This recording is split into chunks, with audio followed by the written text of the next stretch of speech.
Yeah, so welcome everyone. My name is Furgurson Awuni, and I'm here with my panelists. Our panelists, can you introduce yourselves? Starting with Ayisha. Are you here? Hey, I'm Ayisha. I'm one of the panelists. Good luck to all the finalists and may the best team win. Is Taku here? Hello, Taku. Okay, Titus, are you here? Hi everyone, my name is Titus. Go to the Booless. Congratulations to the teams making it to the finals, and all the best. All right, great. I'm coming here from Taku. Taku, are you here? Just to ensure that every single person on the panel is here and they're listening. Okay. Titus, do you mind checking up on Taku? I can't see him on the call. Okay, he's on the call, but I can't hear him respond. I don't know if I'm audible. You're very sure I'm audible. Yeah, audible. Taku is on the call.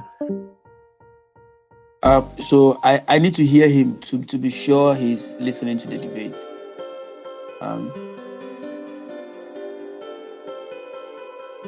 Hello, Taku. Okay, cool. This is the grand finals of Affire 2024. I'm sure we all have seen the motion. The motion for the grand final Affire 2024 reads: this house prefers romantic partners whose view of love is more aligned to the outlook of the proclaimers than Meat Loaf. I welcome the Prime Minister. If the Prime Minister is here, please kindly start the case for opening government. Here, ready when you are. Good day, everyone. Hope I'm audible. Am I audible? Yes. Yes, you're audible. Firstly, shout out to my babe. Wherever shout out to her. This is Affire. For my name is Anene, and I'm going to be the Prime Minister for this particular round. Yeah. For the sake of POIs, please just indicate in the text space. But if for my 5th minute I'm yet to take a POI, then you can just unmute yourself and ask. Yeah. I'm going to prioritize taking a POI from closing opposition for the sake of engagement of the long diagonal. So I would really appreciate if timestamps are kept for me in the test space as well, panel. So with that said, okay, so with that said, I'm going to begin my speech in 3, 2, and 1. So panel the house, a couple of things that we need to get clear about this motion, so that this debate does not become messy. The very first thing we need to note is that both partners, emphasis on the word, both partners share the view. So whatever view that each side is supporting is not a view that is supported by just one partner, but one that is supported by both partners in the relationship. So we're talking about romantic partners in and of themselves. Is that we're talking about two people that are already in a romantic relationship. That's to say, we're talking about two people in themselves that are already in a romantic relationship. But the next thing then to make clear, so that this does not become messy, is that in both worlds, or at least even in the first world, that's the world where we are, the world that we are supporting, people within this particular world are still open to being rejected. That's to say, they accept a world where they are rejected. This is something that the info slide is, where they say willingness to walk 1,000 miles just to be rejected by their muse.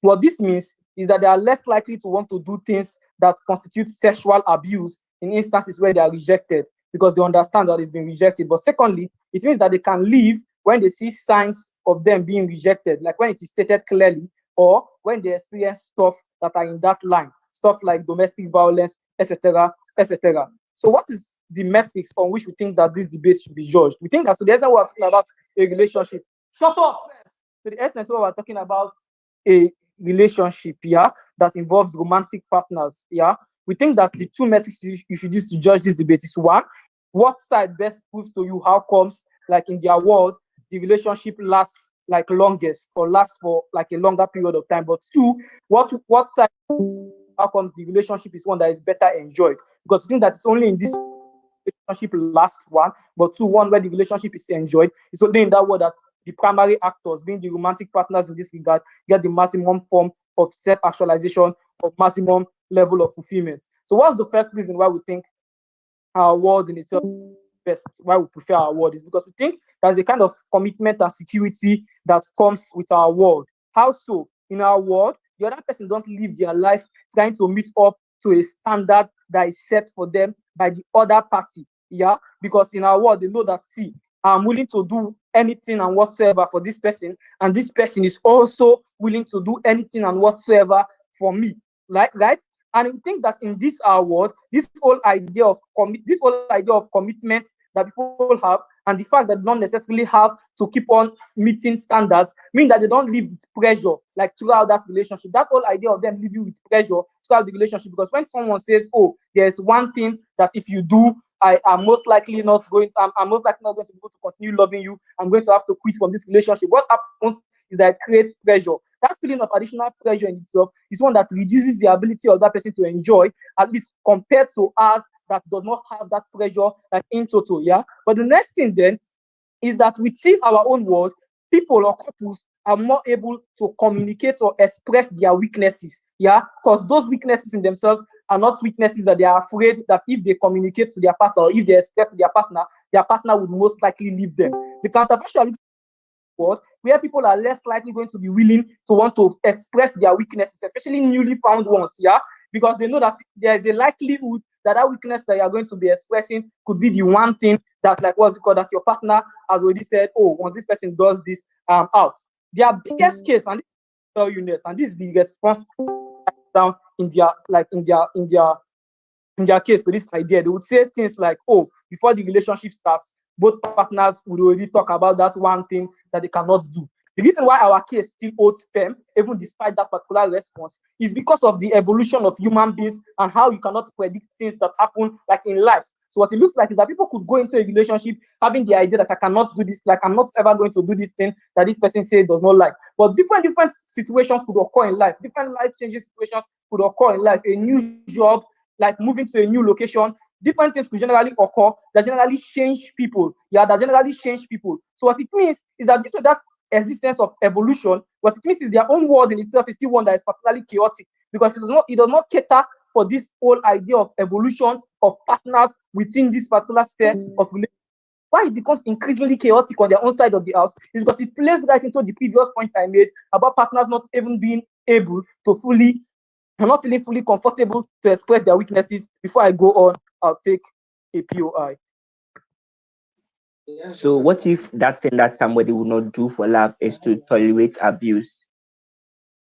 I've already framed this out already, yeah. When I say in many instances, things like abuse is something that is extreme and is usually seen as a sign this person, like, generally saying, "I don't want to be with you" in the first instance. But what you should note again, that even if you take that the word of toleration of abuse and the rest of that, still understand how comes our world is much more better, yeah? Because in our world, both parties are willing to do anything for each other, meaning they love each other to the extent where they are less likely going to want to do like what abuse, even in the first instance, yeah? So it means that they are less likely to even want to do said abuse, where they are willing to do anything for their partner and vice versa. In their world, this person can say, "Oh, I don't tolerate abuse," but then it's more likely to face that level of abuse, like as opposed to the kind of word that will generally proselytize to you. But the next thing then to talk about is on how it's on how I've already analyzed the whole idea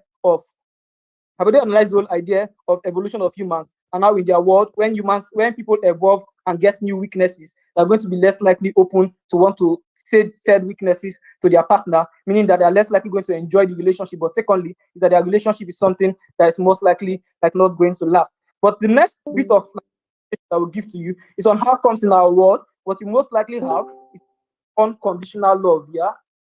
sorry, a second.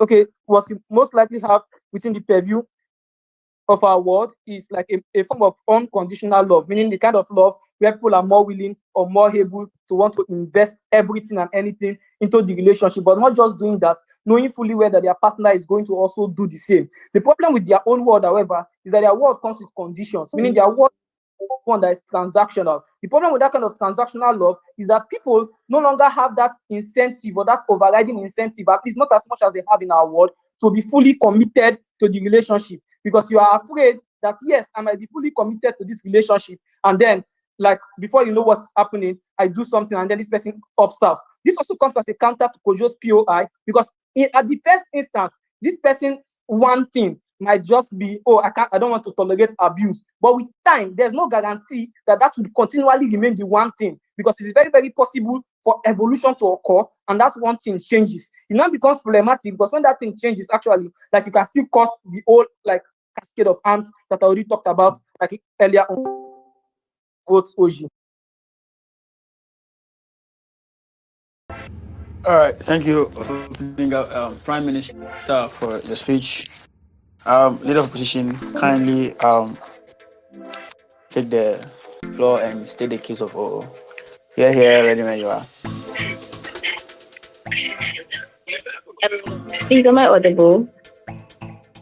Yes, but there is some background noise. If you can avoid that. Okay, sure. Please, a minute. Okay.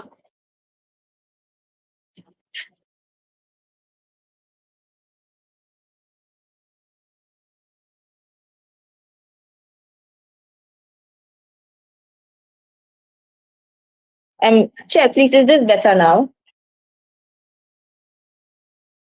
Hello? Can I be heard? Yes. Sorry. Okay. So I begin my speech in 3, 2, 1. Panel. The entirety of government case is largely based on reactive measures. So it means that they largely wait for something to happen, and they decide that based on the conditionality that I love you, I am either going to stick to you and work towards it, or leave, because they give the instance of abuse where the partner is likely to leave in that instance. But then they tell you that, oh, regardless of that, as long as I love you and it's unconditional, I am willing to stay within that relationship and then work towards it. Panel, notice how very problematic this is, and I'm going to show you why it is not right to prefer their word as opposed to ours, right? Because ours is largely going to deal with proactive measures and ensure that people within a relationship are protected from the excesses of what relationships provide and all that, right? Panel, first of all, we need to note that it is very okay for people to have boundaries of themselves, right?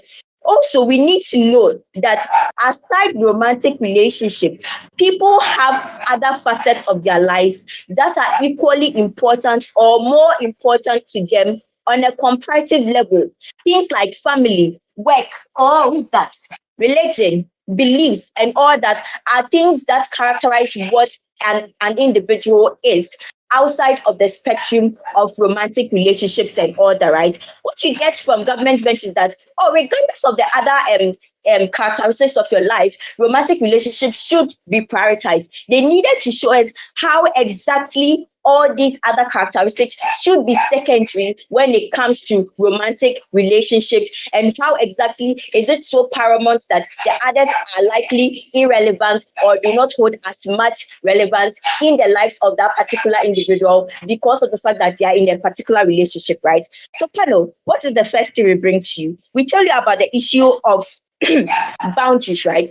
We tell you that individuals, it is very okay to be in a relationship that has boundaries because of the fact that individuals have different beliefs and different ideologies that characterize or govern them as an individual before they enter into a relationship. So what this means is that you actually give both partners the chance and the opportunity to be able to speak out about their limitations when it comes to particular relationship. So an individual can decide that, oh, I am not someone who would want to have sex during a relationship, and it is something that I am unwilling to compromise upon. when you are able to have these clear-cut conversations, you are able to put in certain boundaries. If the other partner does not agree with it and does not believe that they can be in a relationship based on that conditionality, they do have the option to leave, right? This is where the issue of like governance bench telling you that, oh, because of the fact that individuals like love you, they would stay in a relationship, and then they come on to tell you about the fact that, oh, when you are facing abuse, you are likely to leave.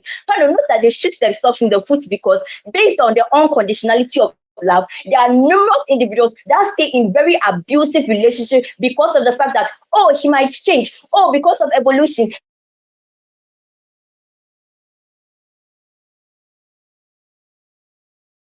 endure the abuse. That is the word they are preaching, and it is something that we don't buy into, right? We need to protect both partners at the end of the day.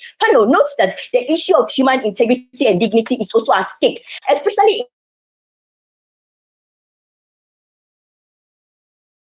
should we prioritize you compromising all else just to be in a particular relationship that does not have the guarantee of success and might fail at the end of the day? They need to show and prove to us how exactly that is so relevant to having a conditionality set, right? What this means is that on our side of the house, we give the individual the choice to say, no, I will stay in this relationship because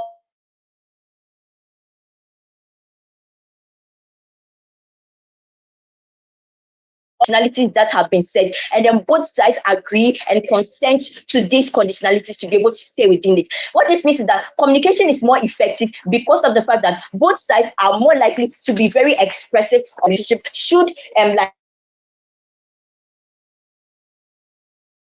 within a relationship should entail, and what they can or cannot condone within a particular relationship and all that, right? But then before I continue, POI, yeah? 3, 2, 1. Okay, so you need to note that they give you two things, right? They tell you that at the end of the day, who is able to bring about the longest type of relationship and who has better enjoyed relationship, right?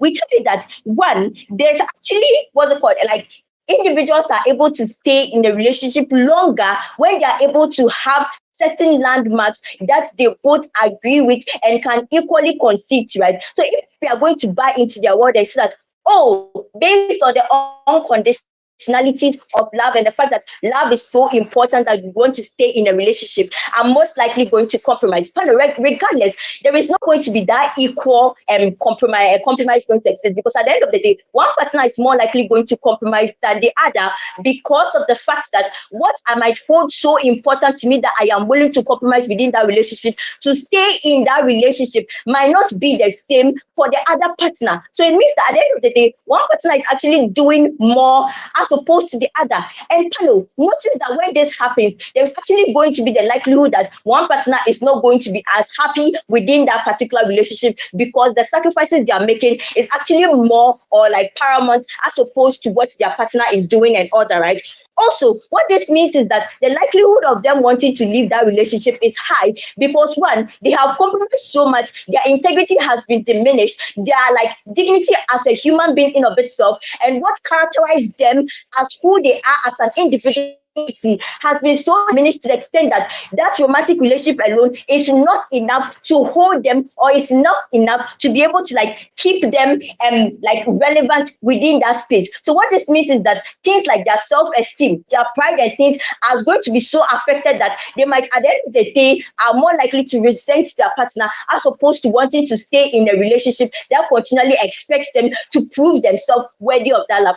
Note that in their side of the house, what this means is that there needs to be that perpetual cycle of proving that regardless of what your partner does, you are still going to remain in that relationship because of the fact that, oh, because I love you and I am willing to go to that extreme extent for you, it means that I continually have to ensure that I prove that to you regardless of what you do. So it means that it's going to be cyclical and there is never going to be an end to it. No individual wants to live in a relationship where they have to continually prove themselves worthy of being in that relationship, or continue to prove that they love a particular human being because of the relationship that they are in. Panel, note that at the end of the day, the well-being of both partners should be paramount. And the only way we can do that is if we actually support a world where individuals have clear-cut and distinct boundaries of what they can condone or accept within a particular relationship, so that if they are unable to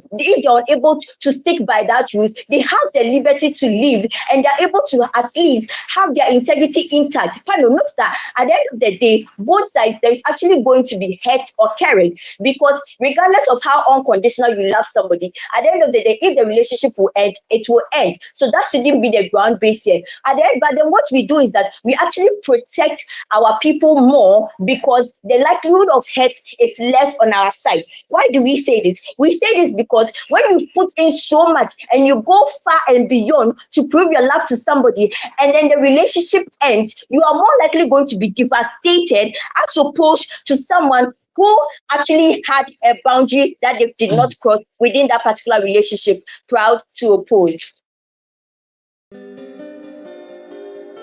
Thank you, Elo. Deputy Prime Minister, please, if you are here, kindly wrap up the stance of opening government. Okay, sure. Just give me like 30 seconds. I want to change my device. Battery of the laptop. No problem, no problem.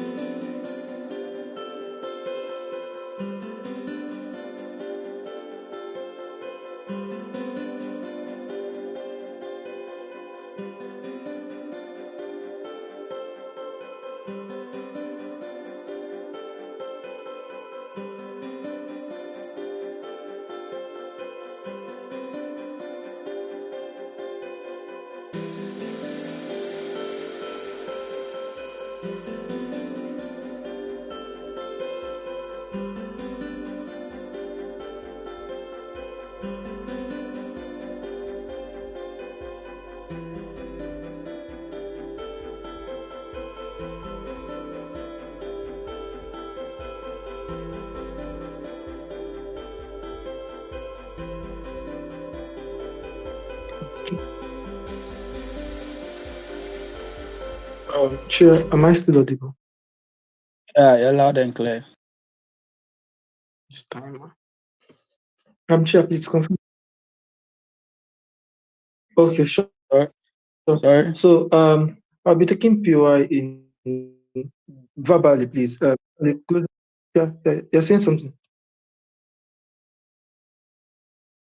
I didn't hear you, Chair. You said something. I just said you are loud and clear. Okay, sure. So like I was saying, I'm going to take POI verbally. So if you have PSY, the closing opposition, you can just unmute yourself and say POI in my 50 minutes. You don't need to badger. I'm not looking at the test space, so don't type POI in test space. I won't see it. So just unmute in my 50 minutes and say POI. I will definitely take one from Wilson. Yeah. Okay, so going to start now.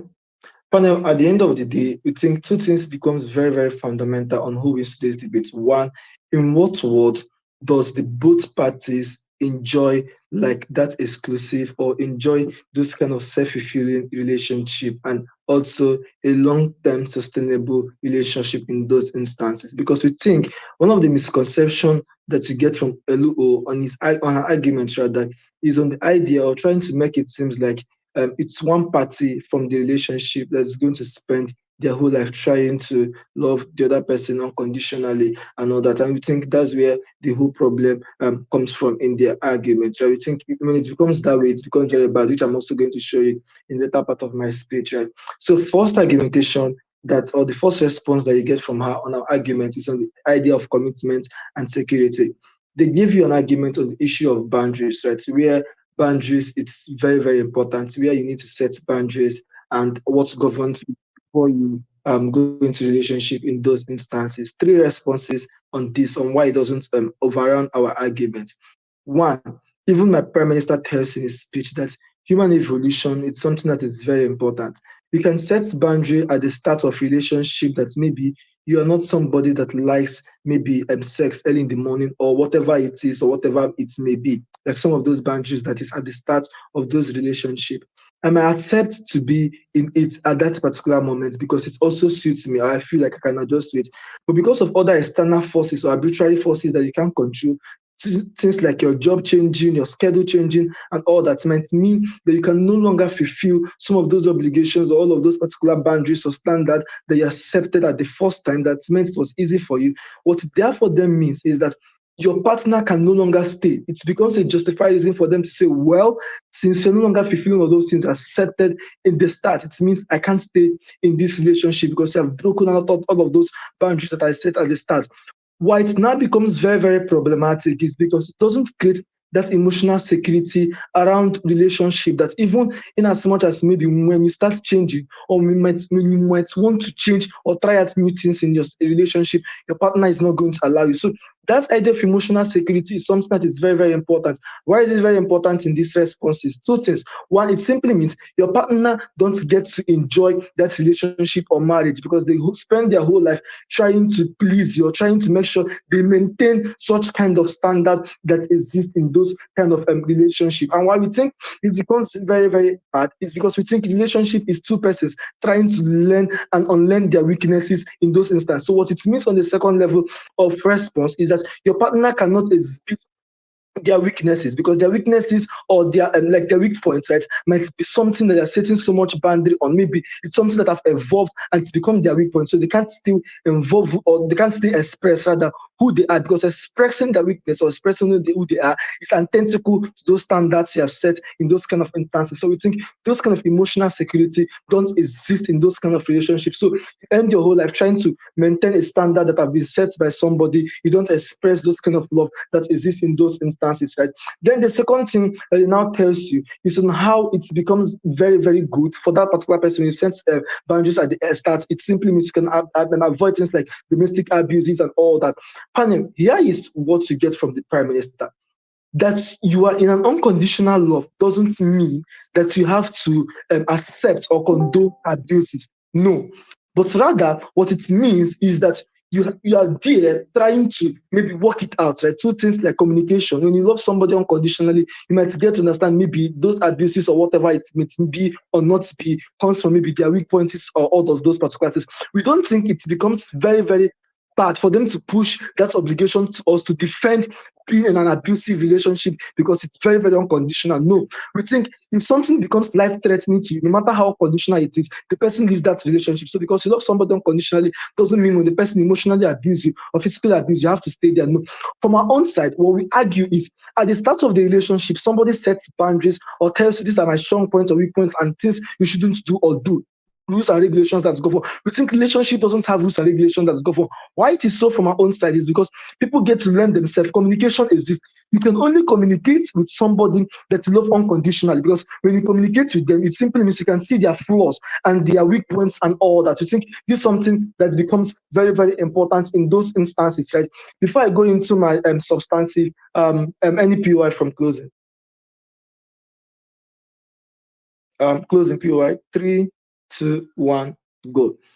Second, first argumentation or first substantive you get from me is on clarity and transparency, because I think this is something that becomes very, very important, because from up, they might say they're trying to create a kind of clarity in relationship or what they want that relationship to be. We think on the flip side, that's not the case. Why that's not the case is because of the huge burden it places on the other person. Simply meaning those kind of relationship, it's not clear. Why do I believe that that particular argumentation is very true? In instances where you set boundaries, it simply means you are setting uncertainty of and potential conflict over what actions are deemed acceptable in the name of love. So what it simply means is people start, there's always going to be conflict in those kind of relationships, especially when you set standard. And this is the trick. When you set standard in relationship and it gets started, tomorrow you keep on setting new standard. You keep on setting new standard, and your spouse or your partner have to accept every standard that you set, because at the start of those relationships, it was a relationship that was started based on certain standard or based on certain things that governs you. So it simply means tomorrow, when even you yourself that set the standard changes, you always want to set new standard, because the person accepting it in the first start simply means the person always have to live all their whole life accepting every new standard and every new standard that you set up. So it simply means that particular person no longer have that sort of clarity and transparency in that relationship that exists in itself. So those kind of things like emotional security no longer exist because you always have to set new standards because the person has to obey the standard. So if you obeyed it and accepted it at the first time, you always have to accept any kind of standard that comes out because necessarily that's what Opi says, sets boundaries. So boundaries we no longer have limits even in that particular sort of relationship. But that's the most importantly on long-term sustainability. I think you get this particular thing from OO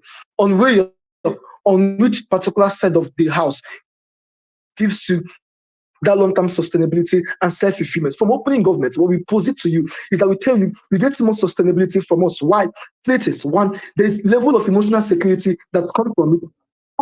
Level of you trying to express your weaknesses and flaws. So what it simply means is you get that unconditional love of that particular person's, and then you don't live your whole life trying to live up to a standard that has been set by somebody. Side opening government. All right, thank you, DPM, for wrapping up the case of opening government. Deputy Leader of Opposition, please kindly wrap up the case for opening opposition. Here, ready when you are. Am I audible? Yes, loud and clear. Loud and clear. Okay, sure. So I was speaking in 3. Let me just set up my timer and start. So I'll begin in 3.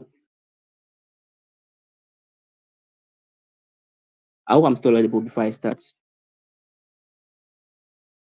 Yes. Okay, sure. I'll begin in 3, 2, 1. The one thing that Mason would not do for love is to not speak with me as Affire. I want him to know that I respect that and I still love him. And in this speech, I prove why I respect his boundaries and why that's important for all relationships and not just ours. It's important for you to know that opening government tried to claim that it's only in our side that love has conditions. I don't know if they did not read the info slide, but then on their side too, the condition to loving is that you are willing to go all in and stick to your partner, to go walk 1,000 miles, even if it will be rejected. So that's also a condition for love. On our side, to the condition for love is that, well, you have to have a boundary. It's okay for you to have a boundary, and that particular boundary must be respected. So conditions cannot be said that it's only existent on opposition. The debate is about whether or about which of the two conditions are preferred in that particular instance. Selasi already raised the argument on abuse that in their world, going all out for love or walking 1,000 miles for love, even to be rejected, could also manifest in the form that you are willing to tolerate abuse. They say that people are going to leave relationship if it's abusive. And even if they are right, notice that the harms of abuse are physical and or mental. This looks like your partner didn't respect you enough and someone you trust probably defiled you or hit you.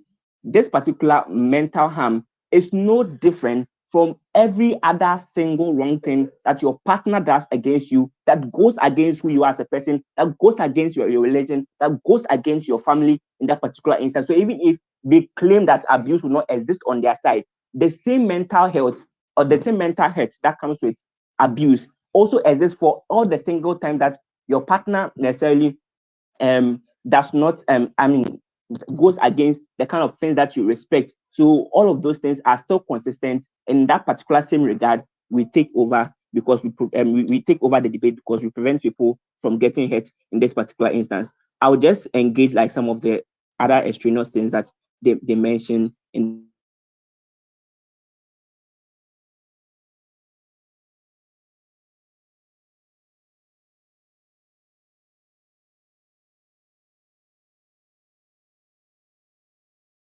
this means that if you don't have these discussions, you are going to be working on eggshells and at every point in time. And that will make our relationship virtually non-existent, right? But also, I don't think we have to defend a world where people having boundaries will continuously lead their relationship into conflict and they're going to disagree and fight each other. If you don't agree on what the boundaries are, if you think your partner has too many boundaries, you can leave this particular relationship. So I don't think the only form of relationship with boundaries that we have to defend is one where there are conflicting boundaries and one where there is no communication. Those are terrible relationships. We don't support that on our side too. There are healthy relationships with boundaries. We have to defend those things. We don't have to defend all people who stay like in terrible like relationship. I really don't know why they made this particular argument. But more so, given that this debate is a preferred motion, It means that the only way in which relationships are formed is when there are boundaries. This would translate into things like relationship support systems like therapy, counseling, and healthy relationship content that exists in status quo would most likely be geared on how partners can communicate their boundaries to each other healthily and how they can engage with these things. This would help minimize all the conflicts and all the bad things with communication that's opening governments argues in today's debate. What does this particularly look like? So, for example, if people change, we are encouraged to talk up to our partners about how we've changed and then how they can also relate to it. I think that's if this even exists in type school, and partners are encouraged to have maybe monthly or bi-monthly discussions about who they are now, what they can do to be loved better, yada. All of those things are going to exist in large forms on our side. But particularly, this looks like if you tell your partner today that you don't want to have sex on Sundays because of your religion, if you change in the future, you probably have to tell them that, oh, now you can have sex on Sunday, because if you don't do it, your partner will don't know that you probably want to have sex on Sunday. But if you want to add Monday too, it's in your own interest to tell your partner. So even if you change, so that you avoid the harm, it is in your own interest to tell your partner how you've changed and how they can engage with these things now. So they cannot argue that because people change, we cannot have communication about these things and we cannot make these things right, unless probably people don't talk at all in our relationship on our side. I really do not get how this particular argument fly. The second thing then is that people are afraid to communicate their weakness because they are afraid that it would what their partner hates. That already is taken down by the healthy, kind of systems or support system that exists, and also communication. But I'll still engage this regardless. Notice that this particular claim is premised on you being able to accurately assess yourself that you have this particular weakness, right? If this is true, it means that whether you tell your partner, you do not tell your partner, this weakness will show, and so that it does not particularly have any delta. The comparative then is that on our side, you are encouraged to tell your partner so that they'll be able to engage with it. If they cannot continue with you, we don't think that it's right for you to lock somebody perpetually in a relationship, even though you have a weakness in that particular instance. If the weakness is like drinking and you don't like somebody who drinks, just leave and find somebody who does not drink, right? In that particular instance, what they have to defend is that once that weakness shows, your partner, in the name of loving you unconditionally, or whatever they call it, loving you so that they are going to work 1,000 miles for you, will still stay. Notice how I've already explained to you that the mental hurt of staying with somebody who constantly has weakness that you do not like, but you have to stay with them because you are in OG's world, is still something that hurts you and that shatters you and causes you to regret every day that this particular weakness shows. But on their side, you still have to stay in that consideration. Then the DPM lastly says that, well, your partner tries to please you by meeting your boundaries and is bad. You have explained to you how that makes you in first speech, how that makes you like somebody who feels love insofar as you're able to exist within the relationship, have your dignity respected, have your religion, your religious identity, your family identity, all of these things respected. And all of these things would make the relationship enjoyable for you while you exist within it. On their side, your partner tries to please you by forever tolerating your weaknesses, which will continue to shatter them and not make the relationship enjoyable. They say that they are going to make relationship last. They don't explain why relationships are only enjoyable when it's like 10 years or 20 years in that particular instance. But to the extent you are putting up with whatever the person throws at you, in all its forms, it means that it makes that particular relationship just longer, but it's not enjoyable. On our side, that single act of your partner respecting that particular boundary, that I don't want to do this today, I don't want to do this today, this is something that I will not do for love, is a sign of respect that goes on to show how you are cared for in the relationship, how you are loved in your relationship, and how the partner would want you to be yourself while still engaging in that relationship. This would make relationship enjoyable, even if it's 1 minute or 2 minutes, but it's also an incentive for the relationship to continue lasting long insofar as you are respected, you're allowed to be yourself. People should not sacrifice everything to be in a relationship. If you want to go to school, be a boundary that will not let a partner confine you to Ghana or confine you to Nigeria. Proudly to win this debate. Thank you, DLO, for wrapping up the opening half. Member of government, if you are here, kindly state the case of closing government.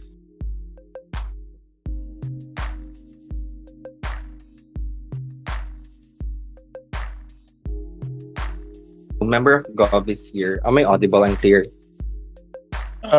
Yes, you are audible and clear. All right, so just give me a time to fix my note. Just a minute. Thank you. No problem, no problem.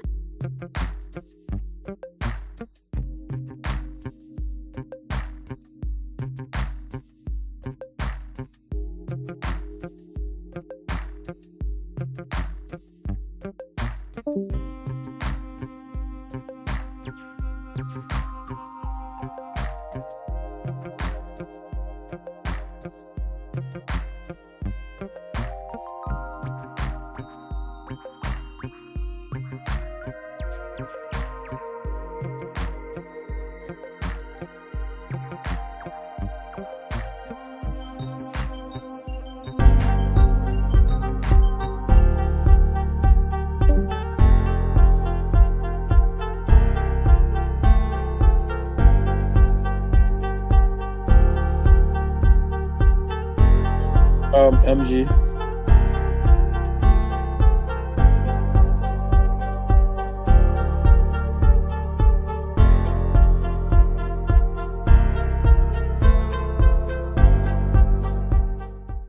Okay, great. So setting up my timer. Nice. Hello. Copy off. You are loud and clear. Okay. Starting my speech in 3, 2, 1. In a motion that prefers, we establish a definition of love. It is aligned with the human nature. Want, stability, fallback, loyalty. Basically, someone who will be there for. Clarify the message in this. The underlying philosophy of the proclaimer. On the other hand, he is unwilling to do about love. There are certain to cater themselves. Rebuttal. It's like in this debate, they told you that they are unwilling to some MG. parts. Hello, MG. You are breaking. Hello. Okay, I paused my Yeah. time. Hello. Am I breaking like so hard? Not so hard, but you were. Okay. Hello, how about now? Better now. Okay. So can I just restart my speech because I think I'm still in 30th second. Yeah. So you can restart. Hello. Will I be restarting my speech? Yes, you are free to do so. Yes, you can restart. Di ko marinig. Yeah, I'll just restart my speech na lang. So again, restarting my speech in 3, 2, 1. In a motion that prefers, we establish the definition of love is about commitment. It is aligned with the human nature to want stability, fallback, loyalty. Basically, it is someone who will be there for us in the end of the day. Let us clarify the motion. OG and O has failed very much on this. The underlying philosophy of the proclaimers is the overarching word sacrifice. On the other hand, Meat Loaf, who has set things he is unwilling to do about love, means self-preservation. It means that when the world becomes tougher and so its problem, they are certain to cater themselves first. Rebuttals. Let's take OO in this debate. They told you that they are unwilling to trade self-esteem, that they are unwilling to kill some parts of themselves just to stay in that committed relationship. But first response, I don't think that OO is arguing in the name of love, which is what the motion is about. Because notice, it's not love if your partner is begging you to trade some parts of yourself permanently, like self-esteem and whatnot. That's manipulation and gaslighting. And individuals as progressive and growing our population today are self-aware enough if they are sacrificing in the name of love or sacrificing just because they are mansplained or manipulated. Of course, if the dynamics have been negative, opt-out mechanism like breakups are valid because that relationship that begged you to kill some parts of yourself is not a healthy and loving relationship, and not an unhealthy and not loving relationship is the very reason why we opt out to break up and whatnot. That's not what the proclaimers have intended in their song. Well, OG has talked about the sacrifice in all forms. I will be the first speaker to explain why unconditional love about sacrifice and whatnot are run by a rational mind in the first place. I will be the first speaker to argue not just the extremes like physical abuse and whatnot in the first place. Hence, I'll be very important backs out OG in this debate. But first, for CG to champion this debate, our burdens are three things. Number one, to prove the nuance of romantic partners and why these nuances are consistently along with stability, fallback, and loyalty. That is love. Secondly, to prove that the philosophy of Meat Loaf, which is self-preservation, can also be co-opted with the concept of sacrifice and will be absorbed in our model. Lastly, to clarify that the motion says what we prefer for a romantic partner. It talks about where you will co-benefit more. It talks about where you're going to be reciprocated and whatnot. To have your partner to do things where you are also willing to do. Okay, right? So first argument, before any time, POI. Okay, 3, sure. So if you get an opportunity to go to Harvard, your world supports a world where you forgo this opportunity because your partner cannot also go and you want to love them in your local country. Why is this opportunity a good thing? Okay, of course, in that first place, you are willing to have your partner take that opportunity because that opportunity is something that you want your partner to undergo. Because in the first place, sacrifice is about understanding, patience is about understanding, and patience is difficult. But because you are willing to be patient in the first place and understand that that opportunity is for the betterment of your partner, then go with it. It's the understanding that you are also willing. It's part of the 1,000 miles that you are willing to take, because understanding is difficult in the first place, especially if you have different opinions about that. But okay, let's proceed to my first argument. The world is tough. We need a fallback. We need someone in the end of the day who is willing to overcome various ranging problems of life, whether the depressive episodes or anxious moments. As a person seeking a romantic partner, I would of course want someone who is willing to enjoy life with me, who is willing to endure with me the problems of life, to endure and to stay. In converse with opposition's model and their world, in depressive days of life, it's uncertain from my point of view, if my partner is willing to stay with me during the death of my father or during the days that I have failed a life-changing exam, for example. I am uncertain if my partner will be there during that moment of me, because his narrative of self-preservation has made him assume that I am emotionally stable and self-preserve as well as he is, stable enough not to need him. If relationship is not about assurance and certainty, then I don't think that I think it defeats the purpose of partnership in the end of the day. It's partnership in the first place because you have to need your partner. You have to be certain that your partner is also going to be there with you. But of course, opposition have said might say that it's important to have boundaries, to have respect for individual autonomy and whatnot. The response of this is simple. In our world, it's widely accepted consensus that you have your own limitation.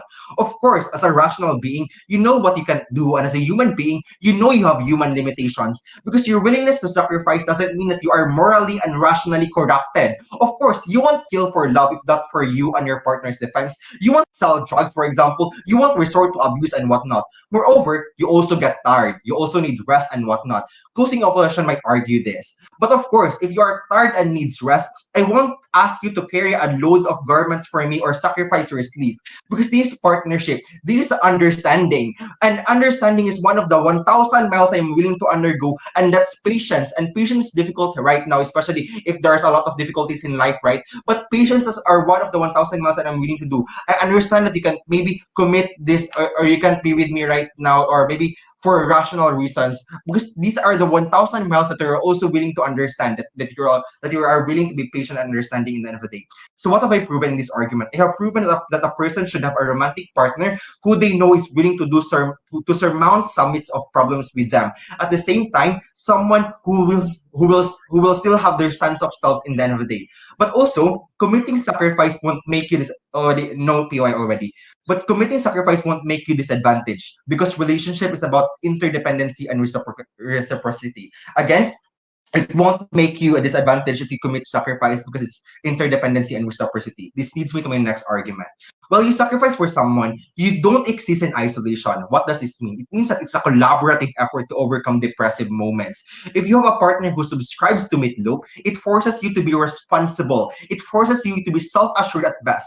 To have a life where you are dependent to yourself. Basically, who is someone who can stood by your own. Of course, if this is true, of course it's true, but the harm about this is that it creates over reliance, that my partner won't need me. Needing is one of the things that make the relationship works.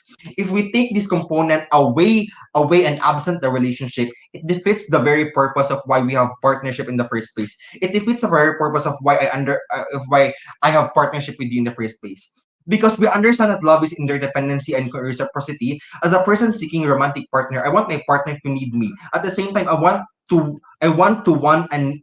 to want and need me at the same time. That's interdependency. It means that in your achievements, I will be there, and in my achievements, you will also be credited there. And in my lows, you will be there, and in your lows, I'll also be there. Third argument. This argument will directly backs opening opposition in this debate, and also further extensions from CO. In this debate, notice that they are arguing on the grounds that you have to change yourself, to not drink if your partner has asked you to stop drinking alcohol. This kind of premise is no longer about love. We're debating about love, so that's already clashed out in this debate. If you want a world where you keep your sense of self, at the same time your partner is willing to surmount mountains with you, I think that you are willing to build a world with closing government. For all those reasons, Hearts of Fire 2024 champion is going with CG. All right, thank you, MG. Member of opposition, please, if you are here, kindly start the case for closing opposition. MG, kindly mute yourself.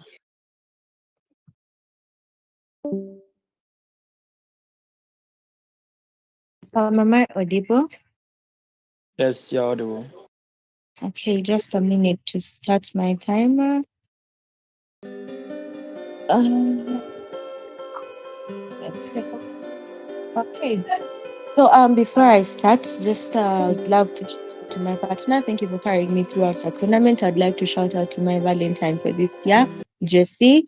I would also love to just do a small shout out to Cynthia. This final is for Simon, of course. So I will start my speech in three. In case of POIs, kindly unmute and say POI, and I'll be able to take through around my fifth minute. Right. So yeah. So I'll start in 3, 2, 1. So Pano, I think the entirety of government case becomes problematic when they run on a paradigm or a soft line of the assumption that at the end of the day, since you're not willing to cross a certain boundary, or since you're saying that, you know what, there is one thing that I'm willing not to do for love, then you're not going to sacrifice anything at all. And I think this is entirely wrong. Government bench, right from OG, runs a case where they feel like relationships and love are based off of things like interdependence and whatnot. And still, again, we feel this is wrong, right? I think what this debate needs is something that should have happened from OG or even OO, but which we are going to do. And this is why I think there is no other team that can rank above CO in this entire debate. I think we sort of need to do characterization, and we sort of need to understand what the entirety of this debate runs on, right? I think CG, I comment, does a great job in identifying that, you know what, this debate still rests on the aspect of love, but then doesn't do a great job on showing why this actually needs to exist, right? So I think one to understand is the metric of preference, then at the end of the day, needs to serve the interests of the individual in this romantic relationship, needs to serve the fulfillment of things like love within this relationship. So I'm just going to intertwine characterization with a bit of engagement from on OG's case and just within the rest of what happens in opening and closing up of the debate. Right. So I think what OG seems to argue is the aspect of things like commitment, and talking about how they achieve commitment on their side of the house because you're able to do things for your partner without having any limitations. One, I think on the aspect of limitations, I mean, on the aspect of conditions, right? I think it's crazy to argue that you are trying to do away with a conditional love when the basis of choosing a partner is entirely dependent on how they meet conditions you find interesting to you, you find fulfilling to you. And I think that is exactly what love then becomes. Love becomes an aspect of fulfillment. Love becomes an aspect of satisfaction. But I think also on the ability to love, one needs to love themselves first. One needs to be able to choose themselves first. One needs to be able to define what their principles and deal breakers are first. And I think that is the entire metric on which things like conditional love then exist. Also, even when you talk about things like conditional love, there is no sort of analysis to show why conditional love is bad. So I think the aspect of commitment is something that is fickle from OG's side of the house, but then still does not mean that since you are having deal breakers, or since you have a principle that you're not willing to surpass for love, then you become a person that does not commit. I think the entirety of choosing to be in a relationship with someone alone is commitment. You choosing yourself is commitment to what your interests are. Right. So I think there is also need to characterize what the nature of relationships is within society. Understand that the nature of relationships, right, just on a comparative level, first and foremost. Notice how initially relationships were a sort of do or die thing, right? This means that you are speaking to your partner regardless of the toxicity or if the relationship is healthy. So at the end of the day, the definitives of what a relationship are do not matter. What matters is you being able to stick and sort of having a definitive commitment to this particular relationship, regardless what your self-interests are. This is why love then becomes so unfulfilling. Love then becomes fickle, and this alone loses the value of love, which I think is also going to be a great extension from CO. We are going to understand the value of love and why the value of love is important to these particular individuals, and then why it then becomes important for you to stand on your deal breakers, to stand on your particular principles, right? So I think understanding the nature of relationships, that was the first comparative. Second comparative is what relationships looks like, right? Now you understand the fact that there is a lot of disparity due to certain norms or narratives that have existed on a vast majority and have influenced the perception of love or have influenced the perception of relationships, right? This means that what relationships looks like is a sort of brokenness. I think on hardline, notice how a lot of people are single, languishing, and are living unsatisfactory or unfulfilled lives. One, they do not even know how to love each other. And I think this is extremely problematic because once you can't love yourself, or once you can't choose yourself, you can't accord a partner the same thing. So this means that arguing things like saying that toxicity is fecal then becomes null and void on government side of the bench. Why? Because notice that in an aspect of desperation, you're willing to take anything that sort of defines your fulfillment. At a point in time that this fulfillment is then not achieved, you notice how that love loses value. And I think that is what the nature of relationships inherently then becomes. This is important because then you get to understand on a vast majority of instances why it is important for people to have deal breakers. I think these deal breakers inherently create a value for love beyond just the partner that you have, but also love for yourself, right? I think this is intrinsically important because if you have self-fulfillment, you're able to fulfill your partner. And I think this is what the whole narrative on love, or this is what love entirely looks like, right? So I think this is what we choose to argue on side of CO, right? On the aspect of stability of relationships and the aspect of abuse, notice how abuse goes beyond just physical torture or things like domestic violence, right? I think even failure to meet expectations of your partner and sort of being sealed in the confines of such relationships because of the aspect that you're doing things, because I choose my partner always and you do not know how to choose yourself. At the end of the day, to be able to love your partner the right way, you're not going to be able to also choose yourself. I'll take your POI before I continue. 3, 2. If you want to run second after us engaged, understanding and patience are parts of 1,000 miles you want to take. It means you accept your partner, you don't change them for bad, you don't kill opportunities for them, you don't kill their self-esteem.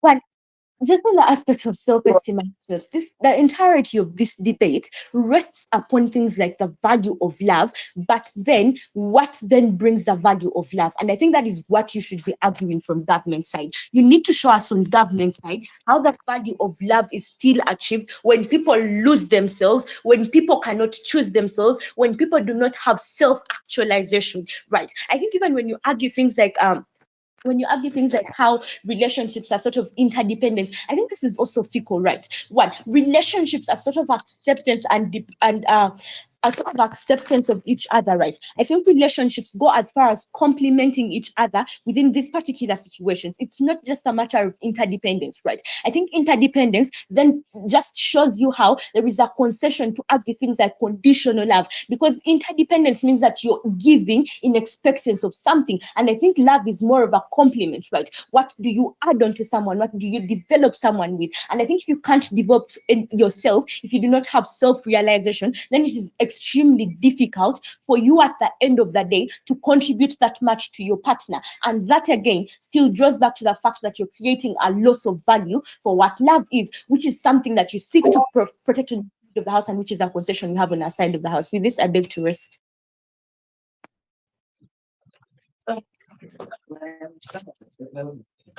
Kindly mute yourself, member of opposition. So speakers, when you go beyond 7:15, no one is writing anything. It's all on you if you keep on speaking.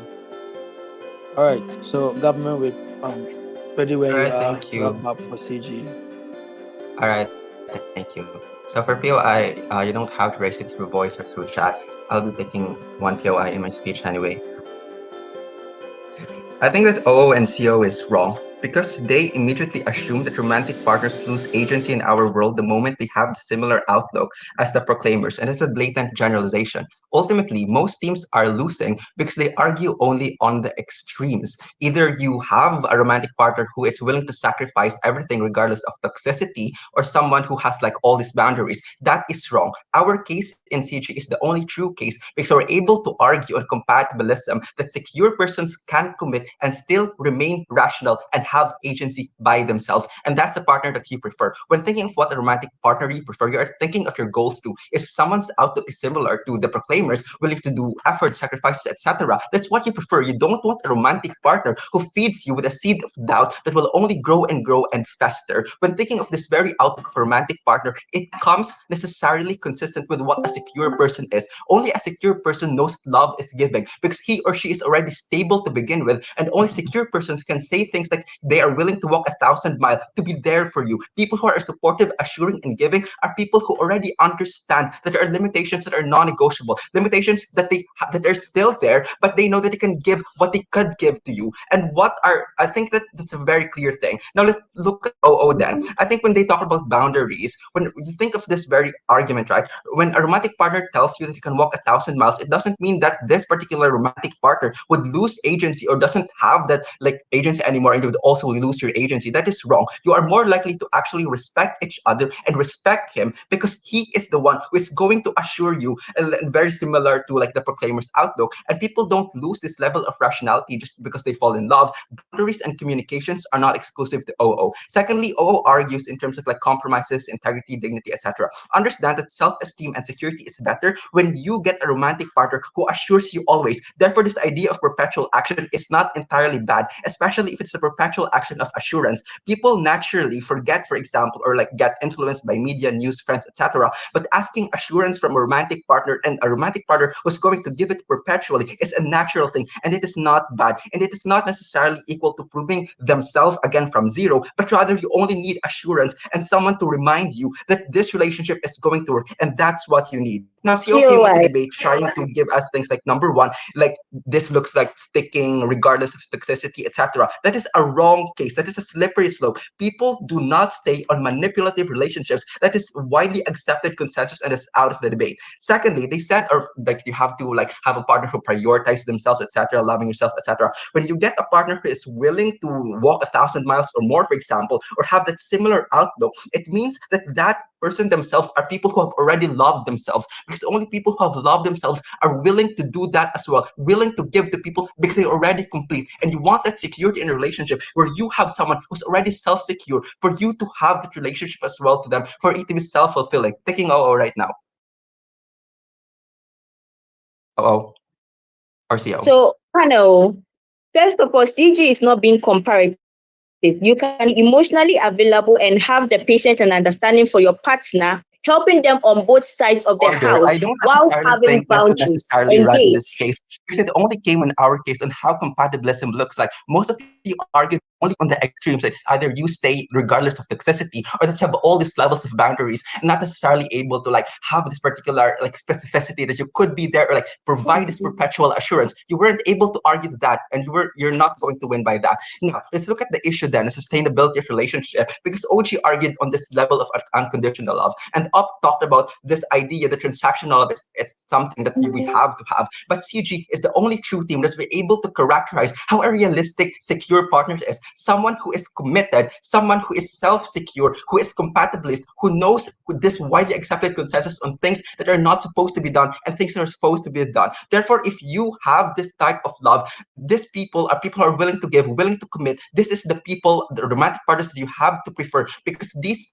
are people who can reciprocate the level of effort and the level of effort and love that you could give, for example, without conditions. On the world of opposition, it's completely transactional in a really bad way, where terms are always changing and there's always instability. And this is a type of relationship that you don't want, because it is a type of relationship that is most likely to end in breakups. Now, the comparative is very clear, because CG were able to talk to you about why this is a more preferable world, or a more preferable romantic partner, because you get more accountability from them. You get a partner who do not only say you things, but are also there to actually do these efforts to you, to prove to you that this thing is a real thing. This thing is something that you're going to have for a long time, a committed relationship where both of you are going to be fulfilled. Now, let's look at the standards, right? Because when we look at personal goals and fulfillment, this is ultimately better on our side. You want a romantic partner who can meet the level of commitment or a unconditional love that you have. You want to have that, because the thing is, on the ops world where conditions are there, it's always changing. This is going to lead to more imbalanced dynamics, where one condition as a seed of that is just going to grow and fester. And the moment that you have that, the moment that you use it as a foundation,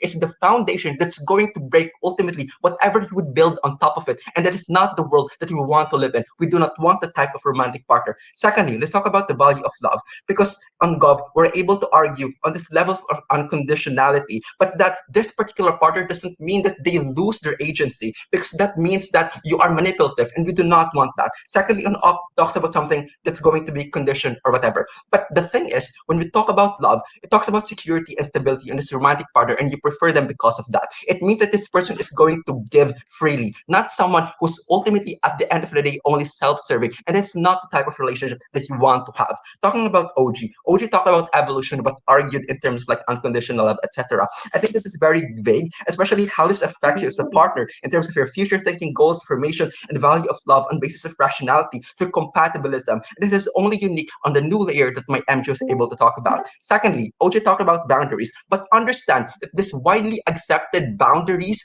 are not necessarily something that they're supposed to argue, because any person who commits in a relationship, any secure person who commits in a relationship is someone who's willing to actually give because they know they're already stable and self-secure enough not to like lose all that the rationality or whatever that they have in their life.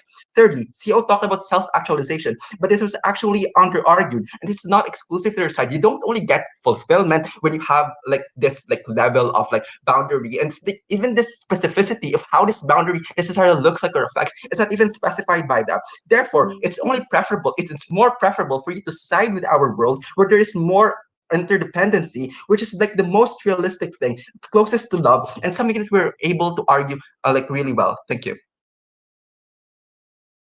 Perfect. All right. Thank you, government whip, for wrapping up for the government bench. Closing whip, if you are here, kindly wrap up the debate for us and for closing opposition. Here, ready when you are. Just to confirm if I'm audible. Yes, you're audible. Okay, just a second to set my timer. Okay, so I'll be starting in 3, 2, 1. So, first things first, we have to clarify that CG comes and tells us, the government whip comes and tells us here that we're debating extreme, but what they fail to realize is the member of opposition comes and she clearly, explicitly tells you that things that we're debating for are things like deal breakers, right? What they fail to acknowledge is what we are debating for from CO is we're telling you we're having an extreme boundary set on something, but it's not boundary on each and everything that comes along the relationship. That's what they fail to acknowledge. What we tell you, and the member of opposition tells you this clearly, that what we are arguing for is, of course, you're going to compromise for you at one point, but there is this one thing that is a deal breaker for us, and we're not willing to go beyond that deal breaker, because it is a deal breaker, and in whatever situation exists in the world or on planet Earth, there are always deal breakers, be it love, be it financial status, be it economics, whatever the circumstance is, there are always deal breakers. And what we're arguing for is we should have these deal breakers. We should have these limits that we're not supposed to exceed. We're not telling you that if I found out that you don't like me sleeping in a certain way, I'm going to break up with you. No, we're talking about limits that if you woke up and told me you wanted me to kill somebody for you, I'm not willing to push past that limit. Those are the kinds of things that we're arguing for from CO. We're arguing for the deal breakers, right? Then to get into what has transpired, for the opening half, we have things like evolution of life and conditional love, relationships that last longer from OG. But what do we get from OG?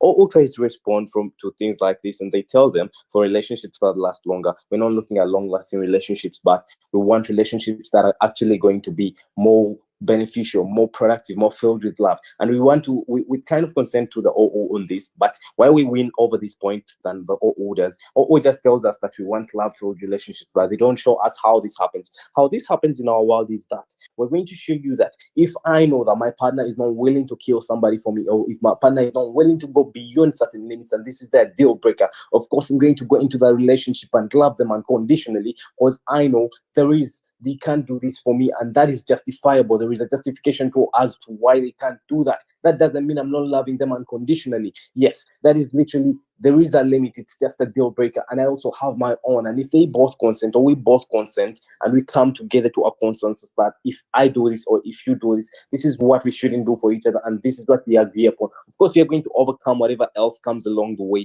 We're going to fight those, and we're going to make it out at the end of the day. But provided we don't go beyond our deal breakers, then OG talks about, and CG still compliments, they talk about things like evolution. We would like to show you why we win over both the government benches on evolution. First of all, they talk about evolution, that today my priorities are going to be this, and the next day they're going to change. But this shows us that if I go to love somebody better and I set a boundary that was according to them, the problem is they assume that we are setting boundaries that are like, I don't like your sleeping mode, I don't like this. They fail to acknowledge from OG and CG actually that we are setting deal breakers. But what evolution then looks like and why it's better achieved in our world is, if you evolve, you're going to love somebody better, but still you will know that this person can't go beyond this, and you're going to evolve in our world. But why there is no evolution in their world is, one, because what they call evolution is actually imprisonment. You infringe to a person that no matter what they do, you're bound to stick there. You don't have the chance to move on to the next thing or to get out of that relationship, because you're stuck there. Whether you want it or not, you must remain there. That's what the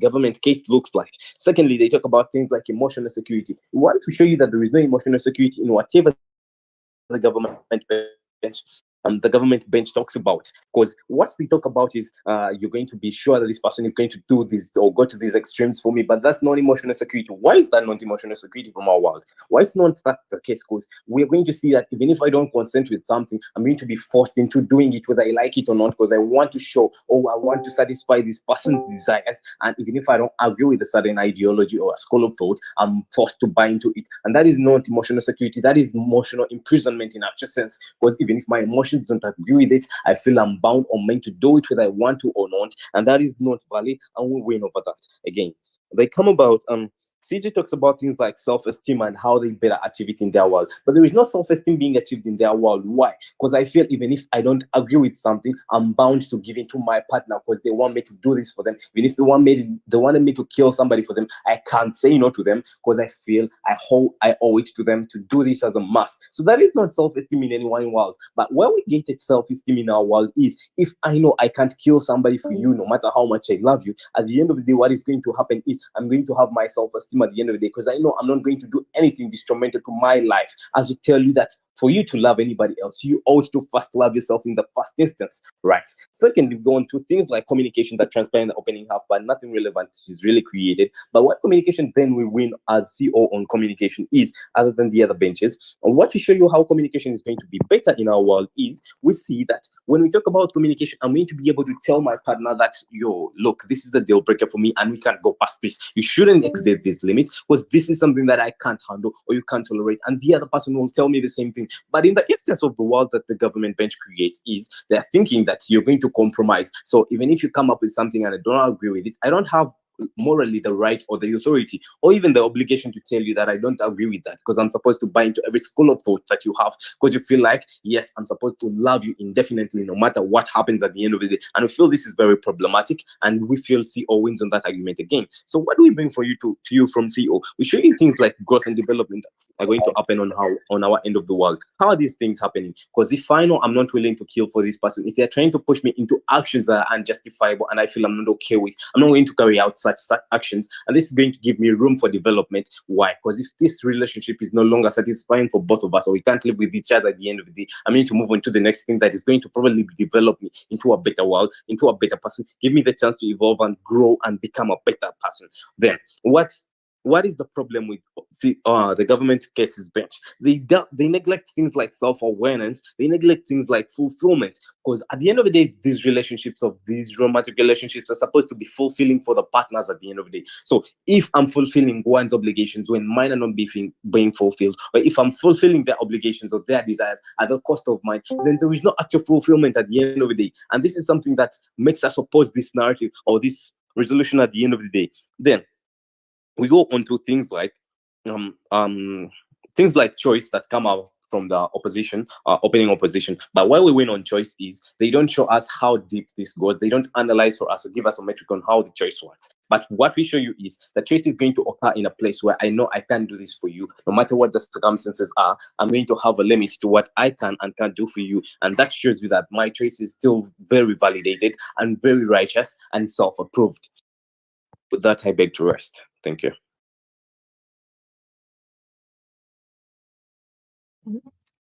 Thank you, closing government, for wrapping up the debate. Thank you, everyone. See you guys at the ceremony. All judges, let's meet in the deliberation channel. Room one deliberation room. Yeah.